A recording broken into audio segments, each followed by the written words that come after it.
Now here's a cut that they made on the rootstock after the variety, the scion wood, grew. But the cut was made in such a way that it's not forming any callus.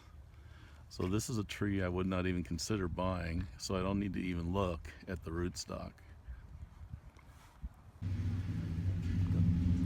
So here we are with a graft that doesn't look very good to me. You can see where the bud was grafted here on the straight part of the rootstock. But when they cut it back, they didn't cut the rootstock back to the bud enough. And there's no callus being formed. So I would not buy this tree. And let's go take a look at some that actually are good grafts. Okay, here's a graft that I like. You can see the callus goes all the way around the perimeter, and it will seal over the rootstock in a matter of time. And it's a nice straight shoot of the grafted wood that gives you the variety. And this callus is formed on the rootstock very nicely. So this is a tree I would look for how the roots are now that I've determined that it's a good callus. So here's an aprium, and we see that the callus is fantastic. It's almost sealed over the cut on the rootstock. And the trunk, so to speak, the shoot of the variety of this aprium is quite vertical. It does not cause too much of a curve. So I'm going to check this tree out for its roots because I'm real happy with the callus.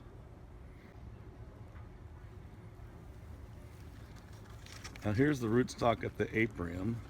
We've got a root really high, so the soil line when you plant would be right up to this root, but not any deeper. If you were to go so far as to plant above the graft, you would get roots forming, perhaps, and the tree would turn back into a standard tree if it was on a dwarfing rootstock. Worst case scenario, if you planted up here above the graft, the tree might die completely. But look at these roots. These roots are very sturdy, well formed, and you've got a nice open area that you can make a mound in the planting soil and place the roots on top of that mound, and then gather the good soil, spread the roots, gather the good soil, and cover all the roots up to here. Now you do have the option of cutting this root off and just covering roots up to here. So that's a possibility. And you also have the option, if there's any broken roots, I don't see any worth pruning. So this rootstock is in great shape. And you can see it's late in the season, so the roots are already starting to form. Little root hairs, root shoots. Okay. So here's some walnut rootstocks and some grafts above the rootstock. Walnuts are very difficult to graft. They leave a long trunk on the rootstock, then add the bud way up high, and then it grows. They get a lot of failure because they're so prone to poor grafting. But here's one that grafted and it did not form a good callus. So I would not want to choose this tree to look at the roots. But this one, even though it's a little bit funky right there, a great portion of the rootstock has a good callus with the variety chosen for the nut. So that's something I would look at as a tree to consider the root system.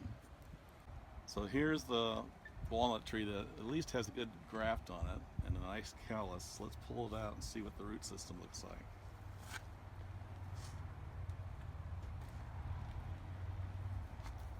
See, walnut trees are an exception in that they have a taproot. Less than 2% of all trees have a taproot. The walnut is an example, as well as oak trees, other nut trees, and pine trees. However, in order to harvest, they had to cut the root off, and that will not regrow. So you do not get a taprooted tree when you harvest a tree to be planted bare root, and you don't get one when you harvest it to be planted from a container, because the taproot is destroyed.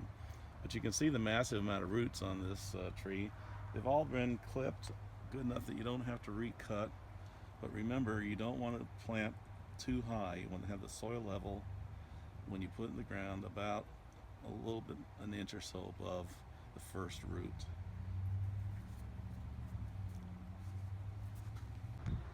So now we're going to choose the top of the tree after we've selected one with a good graft and a good rootstock. And here we have a plum that has almost no branches of any consequence up until here, almost 2.5 feet off the ground, and even better up at almost 3 feet. If you bought this tree, then you wouldn't get any lower branches. You would get all your branches above this level. Now, a lot of books say, oh, leave 3 feet off the ground for the first branch, but that's based on agriculture. In order to have a tractor get under the tree, the first limb has to be 3 feet above the ground so that the tractor can move in from the side and work the soil. But we're homeowners, and we're going to mulch with maybe newspaper and then mulch. We're going to mulch right up to the trunk. So we don't want a tree that's where we're going to keep the top.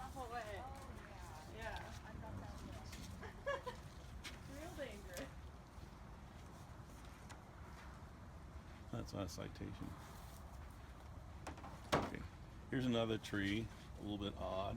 Even if it has a good rootstock, I wouldn't choose it because we have one limb here and nothing for almost 1.5 feet. It puts all the limbs almost 2.5 feet above the ground. Where they would grow well, this tree has healthy limbs, but we missed out on having a limb on this side, and we would miss out on having a limb on this side. So it's very hard to find a tree that has exactly the good placement of all the limbs. So now what we're going to do is take, let's call a maiden or a whip. It's a single shoot. This one actually has some branches way up at 4 feet. But we're going to take this when we buy it, we're going to cut it to here. We're cutting it to here because we're right above the graft. Graft is here. And we've got 5 to 6 shoots above the graft. When we cut it off at the graft in the winter, that's going to cause all those shoots to wake up and sprout. So we'll have a lot of shoots in the first foot above the soil. And these shoots then can be trained to be the scaffold, the sideways branches, and then the first bud that grows, you make sure it grows vertically.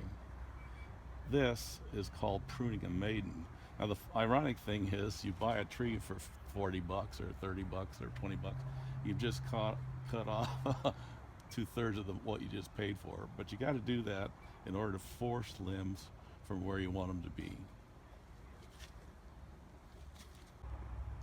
So here we've got a prune tree. It's got some really good branches up here, but again, entire distance down to the bark, the graft from here is has no limbs or scaffold.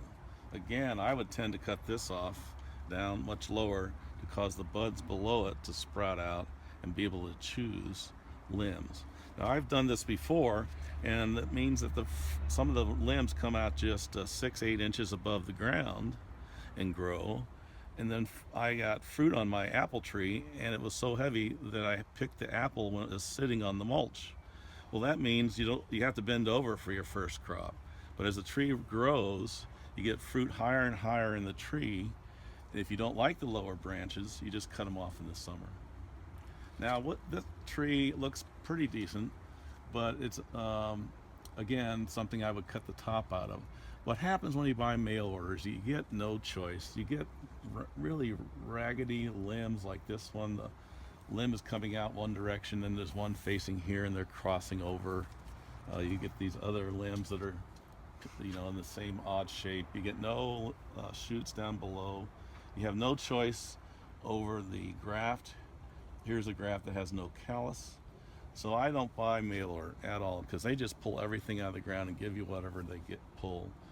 You need to go to a nursery that sells bare rootstock and pick a good graft, a good root system, and then a top that's either well formed or one that you cut back. So here we've got a nectarine. It's a nice little straight tree. There's a good graft down at the bottom. The trunk goes straight up, And you can see where a lot of the buds are already beginning to sprout. So we're going to get branches for a good scaffold, at least down to here. So that when you plant it, that's not too far off the ground. So this one I would plant as is. You can tip it back by tipping the first bud off, and that will tend to stimulate more, guarantee stimulating more shoots to the side here. But you want to make sure that when you cut this bud off, the first bud below it, you want to make sure it grows as vertical as possible. If it starts to grow out to the side, you put a stick on the tree and tie the shoot up till it's vertical, and it'll harden up in that position by next year. So this is a good tree I'd like to have in my collection.